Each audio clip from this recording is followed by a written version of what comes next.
नमस्ते अस्तु भगवन् विश्वेश्वराय महादेवाय त्र्यम्बकाय त्रिपुरान्तकाय त्रिकाग्निकालाय कालाग्निरुद्राय नीलकण्ठाय मृत्युञ्जयाय सर्वेश्वराय सदाशिवाय श्रीमन्महादेवाय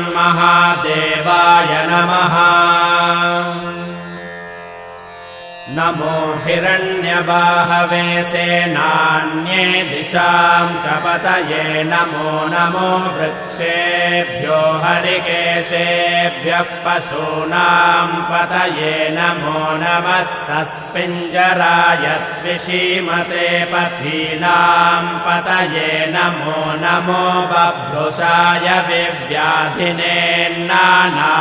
पतये नमो नमो हरिकेशाय